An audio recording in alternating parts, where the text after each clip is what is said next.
Bonjour les ladies, le thème d'aujourd'hui c'est sur « Je me suis fait avoir ». Alors, c'est quelque chose qui revient quand même assez souvent. J'entends des femmes qui me parlent de relations et qui me disent « Karima, je me suis fait avoir dans cette relation ». Alors, et quand je demande pourquoi, eh bien, parce que il m'a menti, il m'a trompé, je lui ai donné ma confiance. Ah, et là, moi, c'est là où ça commence à m'intéresser. Je lui ai donné ma confiance. Alors, du coup, je vais vous raconter une anecdote, ou plutôt, je vais vous poser une devinette, d'accord? Vous êtes dans un endroit plutôt sympathique, je sais pas, au café par exemple, un restaurant, il y a quelqu'un à côté de vous, homme ou femme, peu importe, et l'endroit est plutôt cosy, bien comme il faut, et la personne à côté de vous, vous trouvez qu'elle est propre sur elle, tout ça. Donc, vous lui dites Madame, Monsieur, est-ce que vous voulez bien garder mon sac? Parce que je vais aller, voilà, vous voulez aller aux toilettes, vous refaire une beauté ou je ne sais quoi. Voilà.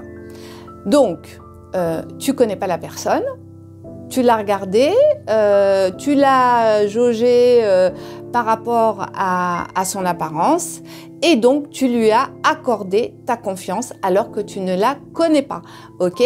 Tu ne la connais pas, tu lui as accordé la confiance. Donc deux possibilités, où la personne, elle répond à ta confiance, tu reviens, il y a bien le sac, mais il se peut aussi que la personne soit ou partie avec ton sac ou est fouillée dans ton sac et trouver, je sais pas, des liasses d'argent, de billets ou je ne sais quoi, et donc a pris, s'est servi. Alors toi, évidemment, tu vas t'asseoir, tu vas pas forcément regarder le sac, mais tu vas t'en rendre compte après et la personne aura déjà disparu.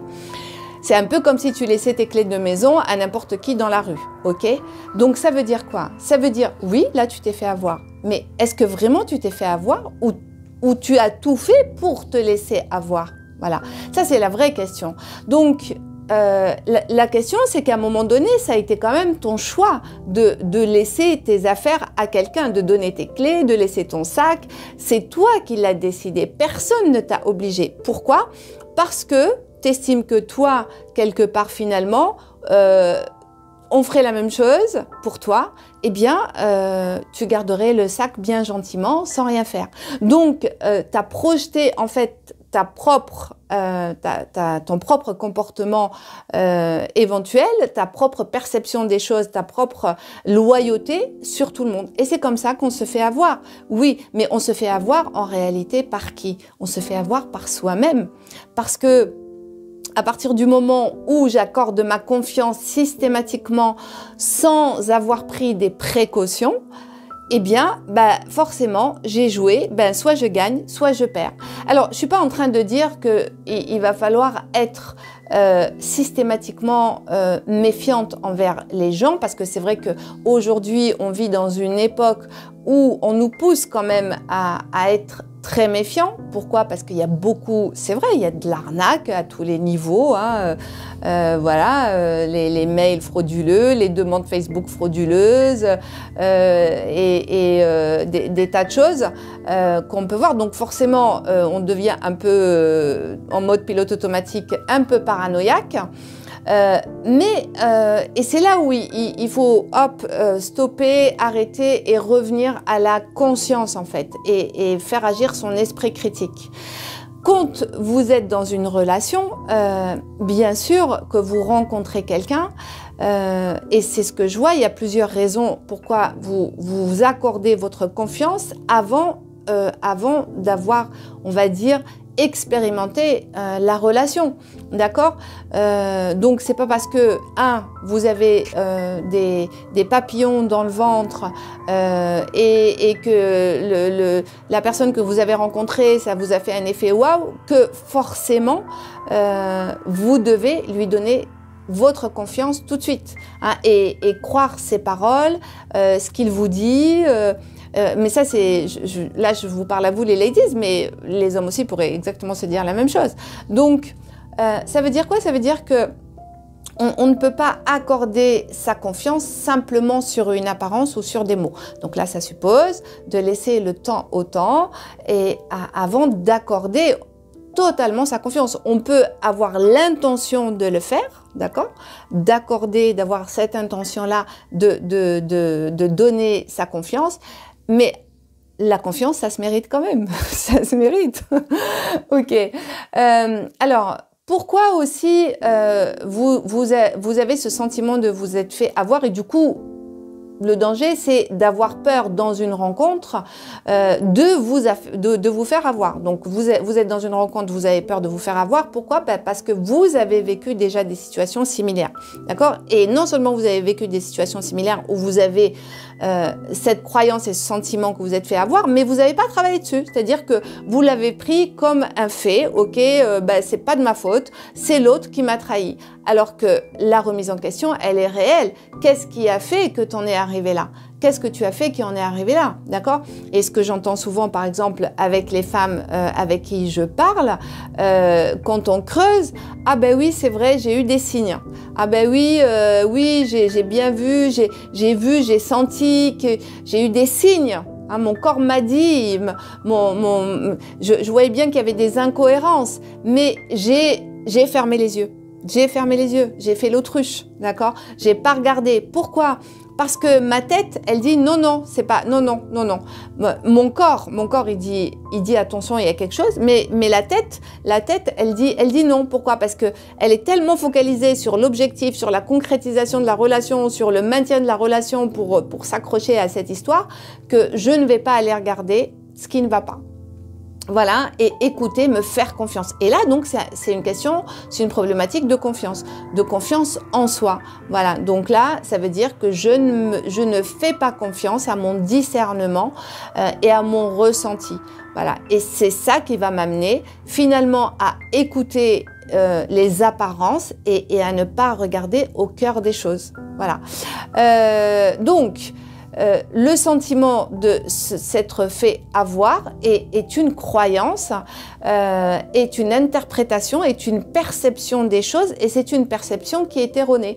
Aussi pourquoi? Parce que à ce moment-là, je refuse de prendre la responsabilité de mes actes. En fait, c'est ça. Voilà, tout simplement. Quand je laisse mes clés à n'importe qui dans la rue, c'est moi qui suis responsable. C'est moi qui l'ai fait. Donc, si je me suis fait avoir et que la personne est allée faire des doubles ou je ne sais quoi, ou si j'ai laissé mon sac à quelqu'un qui est parti avec, donc c'est moi qui ai fait la chose. Donc, ça veut dire quoi? Ça veut dire que je l'ai fait mais sans penser au risque que ça pouvait engendrer en réalité. C'est moi qui ai une vision très, très restreinte des possibilités et des conséquences. Je n'ai pas réfléchi, je n'ai pas anticipé. Donc, je me retrouve dans cette situation-là et en plus de ça, je n'admets pas ma part de responsabilité. Donc, tant que je n'admettrai pas que ma part de responsabilité, il y a de fortes chances que je recommence. Si je continue à m'attacher au fait que oui, c'est pas normal, et être vindicatif en disant c'est pas normal parce que si ça avait été moi, j'aurais pas fait comme ça, eh bien ça continuera à fonctionner parce que c'est pas une question de normalité, c'est que moi, je suis moi avec mes valeurs, mes principes et en face de moi, j'ai une personne qui est différente et qui n'a pas forcément mes principes et mes valeurs. Donc c'est pour ça que c'est important de bien écouter les autres, cet autre, pour comprendre lui, cette personne-là, comment elle fonctionne et à quel point, comme ça, à quel point je peux en effet lui accorder totalement cette confiance-là. Alors bien sûr, quand je dis ça, il n'est pas question du tout de devenir méfiant des autres, parce que si le danger, c'est ça, c'est si je suis dans cette croyance, perception que dans le passé je me suis fait avoir et donc à l'avenir je me ferai pas avoir et où je vais me méfier de tous les hommes, là ça va être vraiment problématique pour la rencontre parce que du coup, même si vous rencontrez quelqu'un de bien, vous allez être complètement fermé et vous allez être plutôt en mode agressive, attaque et donc en mode armure prêt à se défendre et vous allez passer à côté de quelque chose. Donc là, c'est pour ça que c'est important, même si on a tous ce principe de précaution, mais le principe de précaution, c'est quoi? C'est de se rappeler de deux choses importantes. La première, c'est que l'autre n'est pas moi et donc à moi de m'intéresser à l'autre pour le comprendre et connaître ses principes et ses valeurs. Et de deux, du coup j'ai oublié, c'est parti, de deux, prendre la responsabilité, voilà, prendre la responsabilité de mon acte, parce que à partir du moment où je prends la responsabilité de mon acte, ok, j'ai joué, j'ai voulu lui faire confiance, je me rends compte que là, je me suis trompée, c'est ok, je prends la responsabilité, j'assume.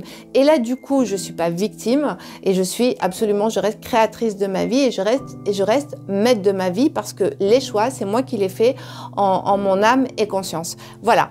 Donc, voilà ce que j'avais à vous dire sur ça. Je regarde mes notes si j'ai oublié quelque chose. Ah oui, et puis la troisième chose, si il y a quand même une troisième chose, c'est bien sûr s'écouter. Je ne le répéterai pas assez. Quand vous avez des signaux, que votre corps vous donne des signaux, que c'est pas confortable, que votre corps, voilà, vous avez des sensations de mal-être et de non-confort quand vous êtes dans une situation ou face à quelqu'un, votre corps vous envoie un signal. Hein. Des fois, ça peut être des douleurs. Hein. Et hier, par exemple, j'ai entendu une femme qui me disait, voilà, moi, j'étais dans cette relation, j'avais très mal au dos. Et dès que j'ai arrêté cette relation, le mal de dos a disparu. Voilà. Quand vous apprenez à écouter les messages de votre corps, là, vous êtes connecté à vous-même. Alors, bien sûr, vous allez me dire, oui, mais Karima, je ne sais pas faire, comment je fais? Je sais, ça demande déjà un travail au préalable, de connaissance de soi et bien sûr de confiance en soi. Donc voilà, maintenant si vous voulez en savoir plus, si vous voulez aller plus loin, je vous invite bien sûr à regarder juste en bas, vous avez la masterclass déjà qui vous présente la méthode Namaera, qui va vous apporter beaucoup de clarté déjà probablement sur votre situation et sur la compréhension de pourquoi les relations ne fonctionnent pas et aussi juste en dessous, vous trouverez le lien pour prendre un rendez-vous avec moi ou quelqu'un de mon équipe, de l'équipe Namaera. Et c'est un moment qui est offert, c'est un bilan qui est offert et ce bilan vraiment c'est d'une grande valeur, hein, il n'y a absolument rien à vendre sur ce bilan. Ce bilan, ça va être le moment de vous aider d'un point de vue très personnel à avoir de la clarté par rapport à votre situation, à clarifier ce qui ne va pas, vers où vous voulez aller et éventuellement, si nous pensons que on pourrait vous aider, voilà, on pourra en parler, mais c'est pas toujours le cas d'ailleurs. Donc c'est pour ça que ce bilan est intéressant. Voilà, j'ai tout dit. Alors un like, hein, c'est toujours les bienvenus. Abonnez-vous et je vous dis à la prochaine.